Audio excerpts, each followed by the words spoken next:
Remdesivir की कालाबाजारी के बाद झांसी मेडिकल कॉलेज के प्रिंसिपल डॉक्टर नरेंद्र सिंह सेंगर ने यह कहा है कि रेमडेसिविर कोई रामबाण दवा नहीं है। मरीज इसके लिए इतना परेशान क्यों हो रहे हैं?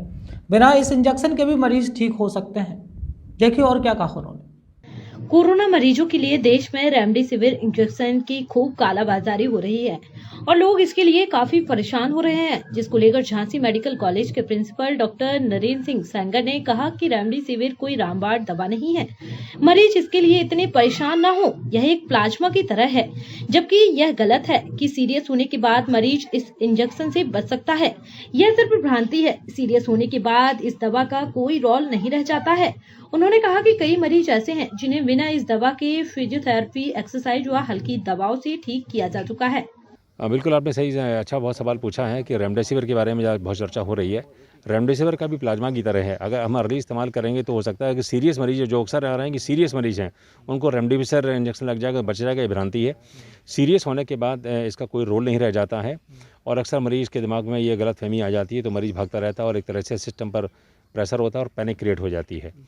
रेमडेसिविर से हमारे बहुत सारे मरीज़ हैं जो बिना रेमडेसिविर के फिजियोथेरेपी से, एक्सरसाइज से और हल्की दवाइयों से ठीक हो गए हैं। स्पेशली एक मेडिसिन होती है, कोरोना में सबसे ज़्यादा मृत्यु का कारण होता है स्टॉर्म होता है और स्टॉर्म वायरस एक स्टॉर्म पैदा करता है।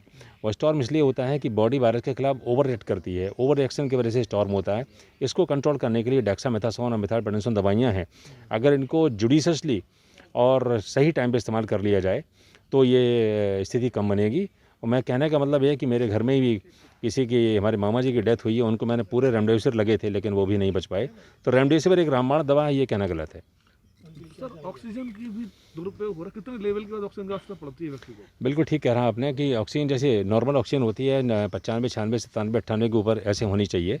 अगर ऑक्सीजन डिमांड 94 से कम आ गई है और पेशेंट की सांस चलने लगी है तो उसका टारगेट ये होता है कि हमें ऑक्सीजन उसकी 92 से 94 रखनी होती है अगर नॉर्मल मरीज़ है। अगर पुरानी सांस का मरीज़ है तो उसका हमें टारगेट नॉर्मल नहीं रखना है, उसका हमें टारगेट रखना है 88 से लेके 90 हमें टारगेट रखना है। तो ये क्लियरिटी होनी चाहिए कि सांस के मरीजों में हमें एकदम नॉर्मल ऑक्सीजन नहीं करना है क्योंकि वो नुकसानदायक हो जाती है।